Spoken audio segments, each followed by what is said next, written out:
Hello everyone, I'm Chestic44, I'll send in his fly, and welcome to this Let's Play of Citizen Sleeper 2.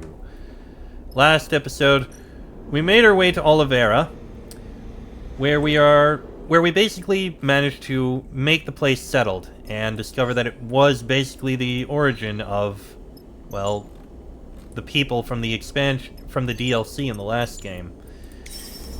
Either way, we only have two things left to do. One of them is... Okay, I'll do some rolls here. One of them is pretty much basically getting the reboot, which I believe will end the game. The other is what we're going to do next, which is go to the remains of Hexport and find out who exactly caused the place to explode. I am still displeased by the fact that we have this permanent glitch, and there's not much we can do about it, but it is what it is. On to Dark Side. This is probably going to be a rough challenge. I'm not even going to roll those. Let's go to the Hexport remains. Cadet isn't needed, so Eugene is going to be the other one. He's the only one who can do the endure. Endure, engage. Let's travel.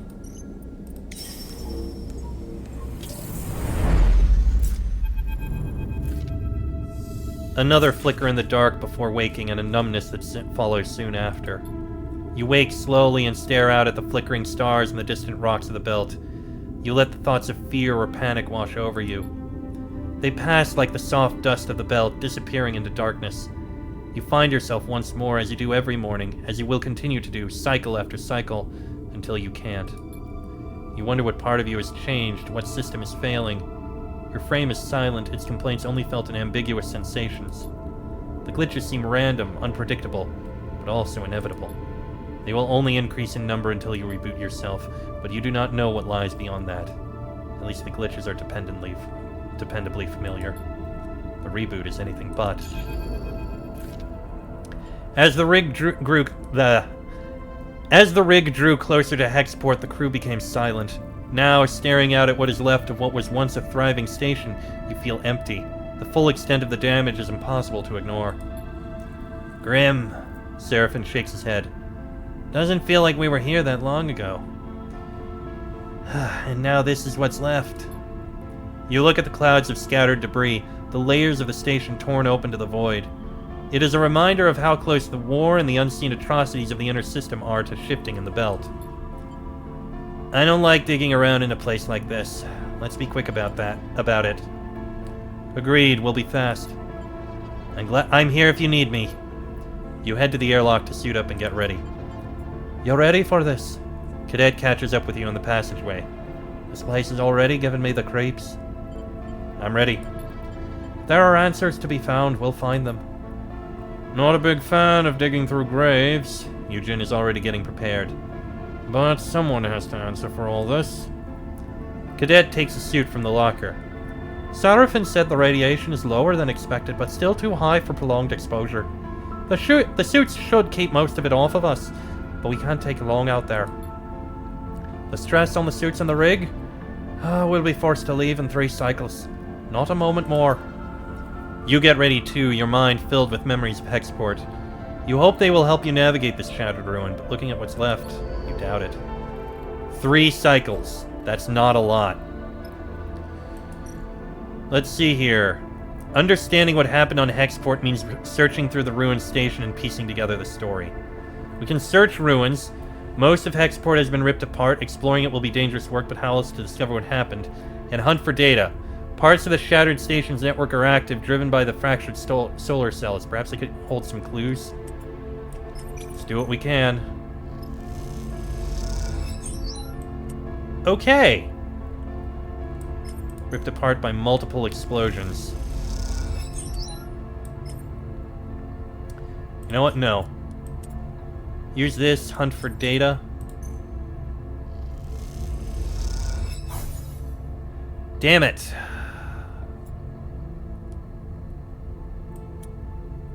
I guess use your you know what? No. Use your 1. That gave stress. Use your 3. Okay, fine. I guess I'll use my last 6.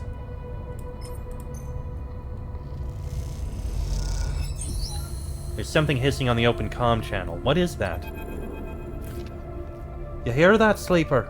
Cadet stops among the debris just outside the ruined exchange. The search so far has been thankless, a grim slog through endless debris. You're glad of the break. You stop, floating in the dark, and listen. There is a hissing on the open comm channel, a hissing you've grown used to. Now that you listen to it again, though, you notice something else in the noise. There's something different to it now. A texture, a modulation of tone. Is that a voice? Someone is speaking? Her eyes look wide through the faceplate of her suit. You listen carefully, and yes, perhaps there is a voice there, though it is quiet and distant. It could be a person speaking, or it could be some residual signal from an automated system, one that is slowly dying in this wasteland. You see Cadet moving around, testing the signal strength from different positions. It's coming from the direction of the docks. Her voice hisses through the comms, layering over the broadcast. A survivor? Cadet meets your eyes, both of you hoping this might be true. It's probably just a comms echo. Seraphin's voice cuts in over the comms. We can't go chasing ghosts, not with so little time left. The rig can't sit out here getting cooked by radiation, and neither can you. You should move to the epicenter, where Factory Row used to be. That's where this all went down. Cadet looks at you, and you know she wants to chase the signal to the docks. She wants there to be something there, calling out to you. You look over towards the remains of Factory Row, the epicenter, as Seraphin called it. It is now a cloud of debris and fragments of bays, a shadow of what it once was. For the first time in a long while, you think of Karsten. You look back at the remains of the docks, a few warning lights and systems still flickering away in the ruins. With not much time left here, you have a choice about where to focus your efforts. So let's see. The epicenter. Factory Row was obliterated in the blast, but what was the cause and type of explosion? We can navigate the debris. The debris itself is the most useful clue here, and searching through it might yield results. Or, looking at the debris patterns on the remaining sections of station should indicate the nature of the explosion, in theory. Alternately, the ruined docks. That ghostly broadcast came from the docks. Is someone hiding out here? That broadcast must have a source. By tracing the hardware it used, it might be possible to locate it. Or the voice on the broadcast must be a survivor. The signal came from the docks, so the search starts here. Cadet, you can actually do some searching here. You're our best option. Navigate the debris. That gives stress, which is definitely bad. Alright, do a push. That didn't help too much, but it gave us something.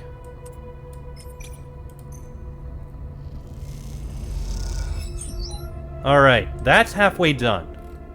But we need to rest now. We've done one row. We still have a few more to do.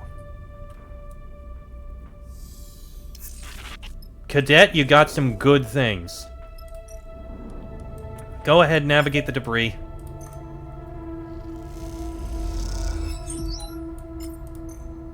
We can at least get this analysis done.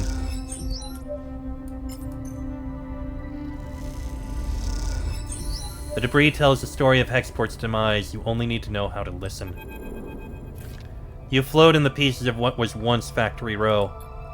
There is little way to see what these pieces once were, scattered and scorched as they are. You cannot assemble them back into that place in your mind, and the longer you have searched here, the more that this broken place has weakened your memory of when it was whole. But you have managed to put something together here, part of the story of Hexport's final moments. That story is told in the blast marks on the exterior plates, the patterns of debris, the materials and makeup of the station's remains. Beyond that, only one other thing is remarkable. There aren't any bodies. It seems that Hexport had some warning. The last of docked ships, the lack of mass casualties. Though the explosion surely killed many, it all suggests a station that had time to react, or at least evacuate in part. And then there's the blast, an explosion that the evidence points to as coming from the outside of the station. It is hard to tell, as so much secondary damage is caused by debris and shrapnel, but the pattern is there if you look. Something catches your eye and you look over to see Cadet arriving alongside you, studying the same debris as you. Put it all together. The pieces come together. A moment of warning, an evacuation, then an external attack. The first causes the second. You know the drone mind was here, being scraped for code and data, screaming for it to stop. And then something happened, something that its captors could not control. There was a crisis, rapid, panicked, and Hexport was killed for their crimes. It was a cover-up, wasn't it? Cadet has been watching you think through the evidence, and you see the flash of recognition in her eyes. They wanted to hide what had happened here. What they were doing. It had to be Senatestat. Who else would sacrifice a station to remain hidden? You can see the anger in her eyes. The theory is hard to refute. They brought the drone mind here to study, to scrape, to gain any advantage from, and when something went wrong, Hexport paid the price. The logic is cruel and cold, the kind that the vacuum of the Hellion system allows. You find no comfort in knowing the truth. Okay, time to go to the ruined docks and see if we can rescue the person in here. Somehow. If there is a person here. The broadcast definitely came from within the docks. The area gets narrower with each scan. Alright, do a push. That's some good rolls. That's a lot more stress. One more cycle. It'll take one more cycle, but we can do this.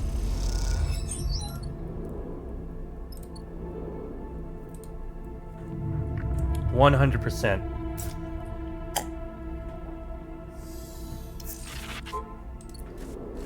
Alright. Go ahead, use the 4 to trace the broadcast. The hissing on the open comms channel again. Could the survivor be close?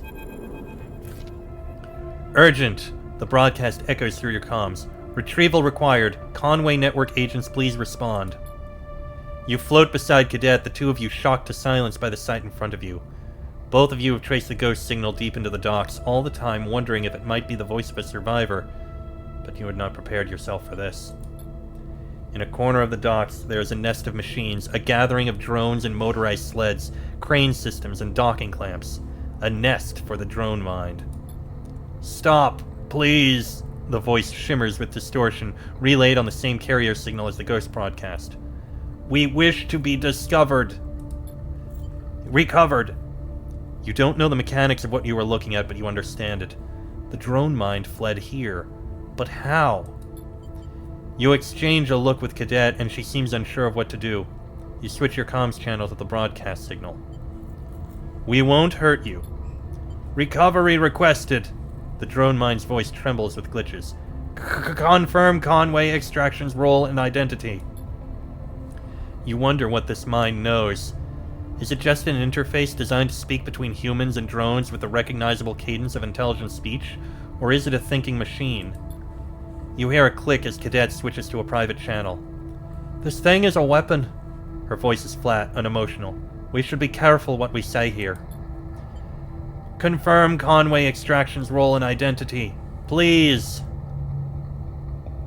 Lie to the drone. You make up a designation that sounds plausible. Cadet turns to you and raises an eyebrow. Confirming with central control. Confirmation impossible. Connection severed. Retrying. Look. Cadet hisses through the private channel. It's hardwired to the station. You look where she is nodding and see a single thick power cable snaking from an industrial wall outlet. The nest is clustered around the other end, huddling close to the fading power supply of the station like it's the dying embers of a fire. Urgent! The broadcast starts again. Retrieval required. Conway Network agents, please respond. Cadet moves forward a little. I order you to deliver a report on your current status. This is a direct report from Conway Control. She turns back to you and shrugs. It's worth a shot. Confirmation impossible. Connection severed. The nest fades, then flickers back to life. Temporary bypass activated. Cognitive function minimal. Power supply, minimal. Hardware, suboptimal configuration. No drone units connected. I am alone. The shift between communication registers, between formalin and human, is unsettling.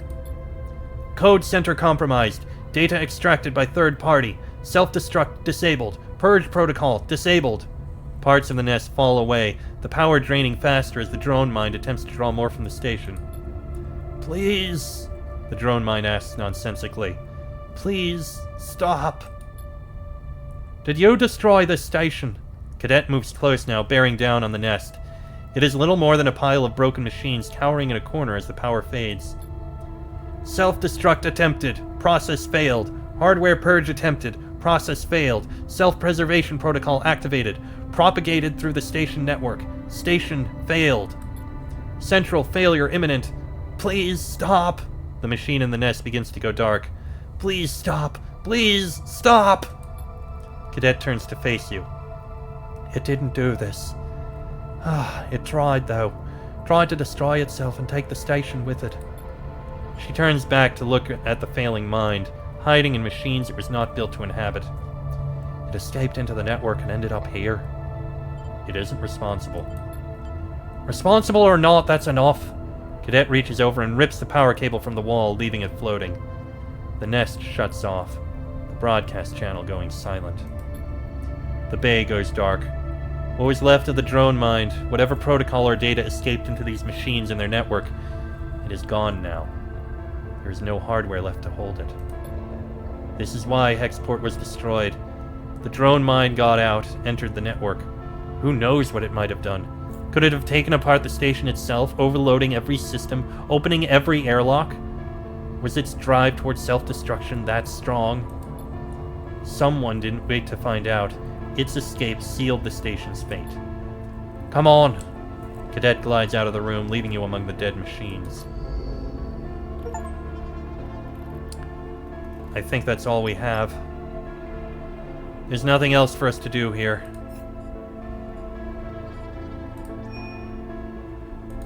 We've been here, there's nothing else for us to do. We found the information we can.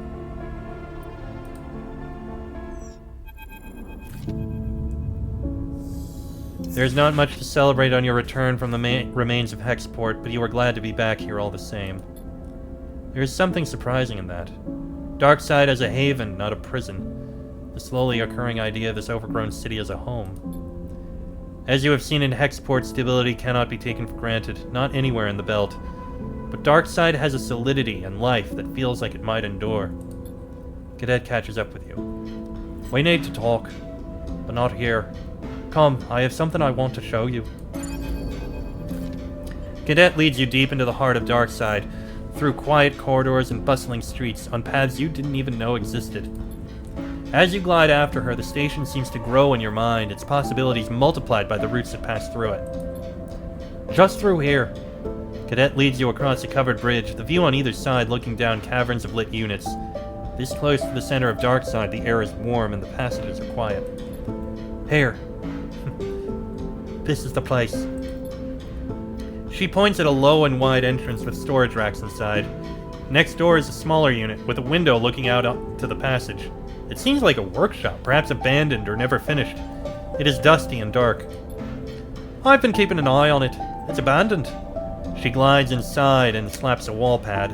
Lights flicker on, illuminating a constellation of dust. She floats in the glittering specks. Looks, promising?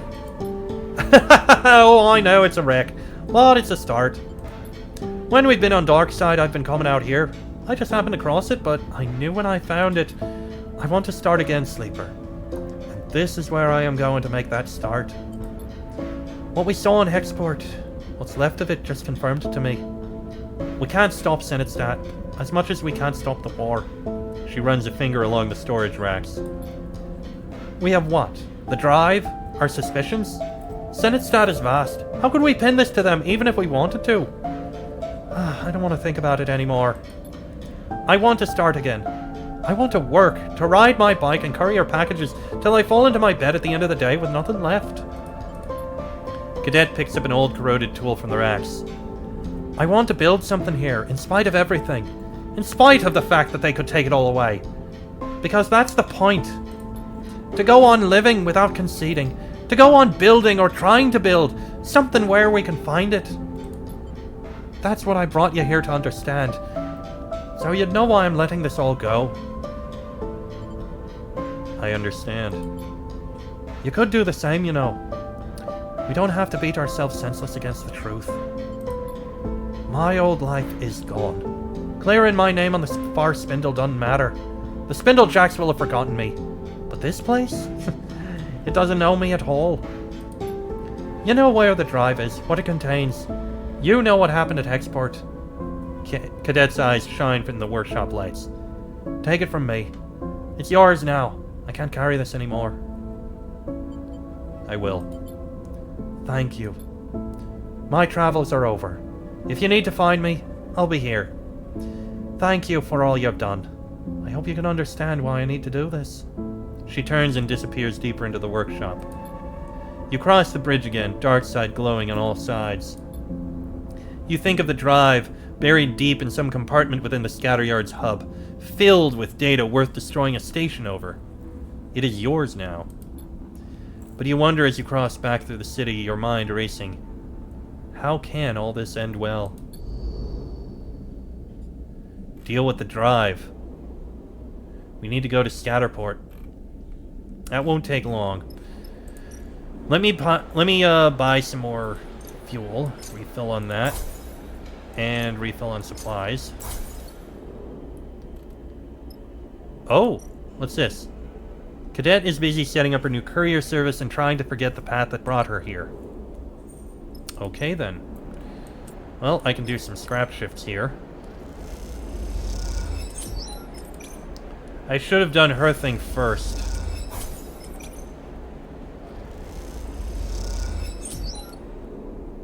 Okay, well, let's go get the drive.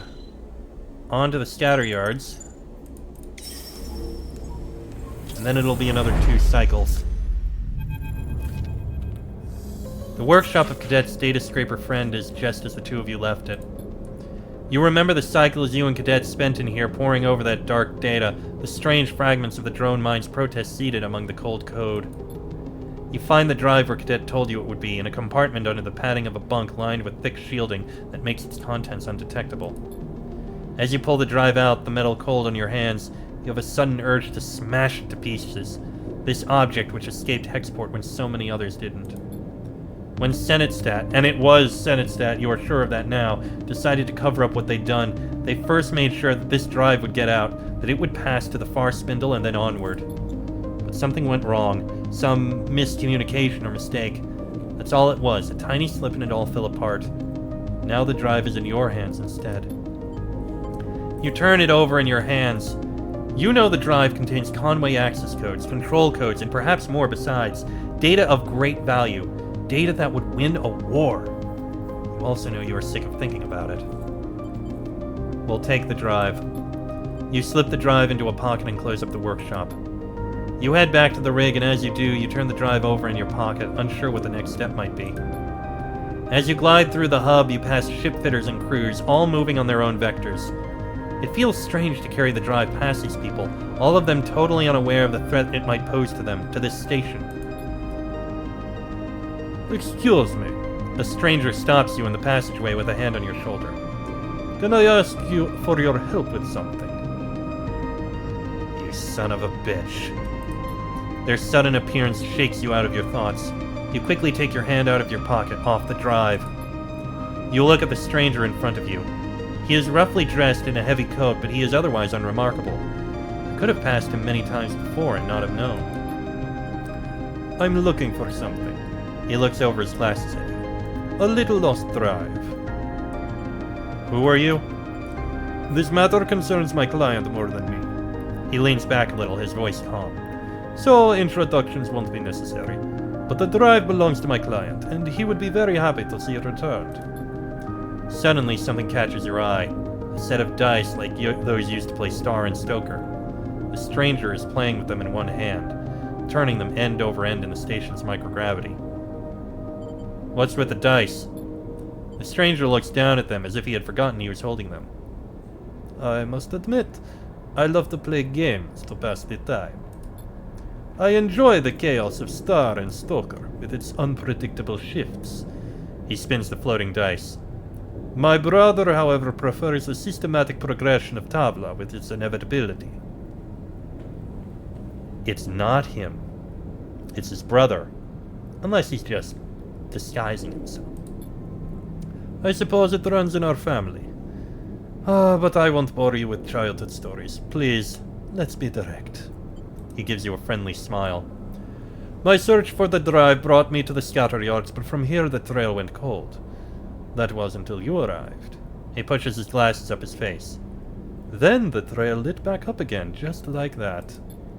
The stranger moves his hand in his jacket pocket a little, and you see a shape in there, a box-like impression in the fabric. My client never intended these events, you must understand. One of the other contractors proved to be overzealous in an attempt to conceal their mistakes. The result was the regrettable situation you saw in Hexport. But for all that to be for nothing, that would be a waste beyond the original act, piling insult on injury.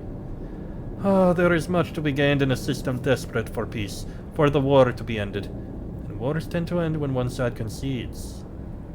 I don't believe you. The truth does not necessitate your belief in it. Only a few possible futures remain for the belt. My client will facilitate one of the better ones. That is why I am here.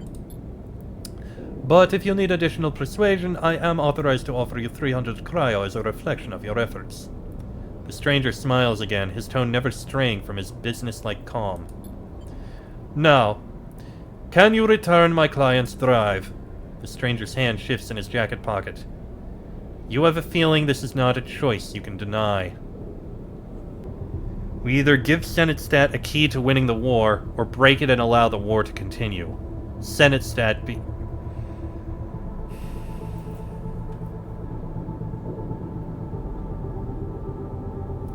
I tell you what, stranger. You are a fan of chaos, you say. A fan of the randomness that can occur from things. So I tell you what. Those dice that you happen to have. I have a die of my own.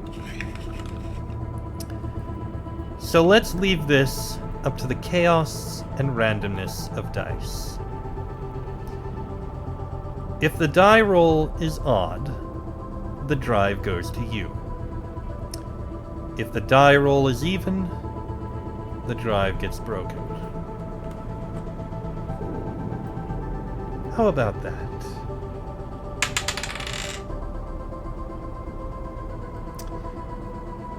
I'm afraid chance is not on your side.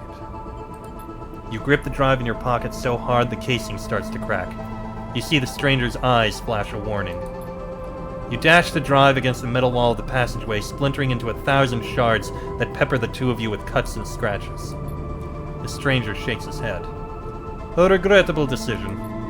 You hold yourself ready, expecting a retaliation, but it does not come. The stranger simply turns and clunks away down the passage, not willing to waste another word on you. Your transaction is complete.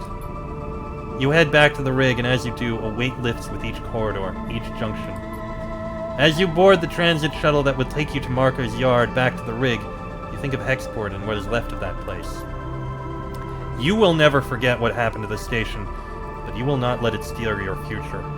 Cadet refused to be sucked into that web of secrets, and now you refuse to. There will be no account of Senetstat's crimes. There will be no reckoning. But there will be a life outside of the future they want for the belt. You know it. And so, the choice is made. I mean, I can choose one of these. Just to get another 2 points.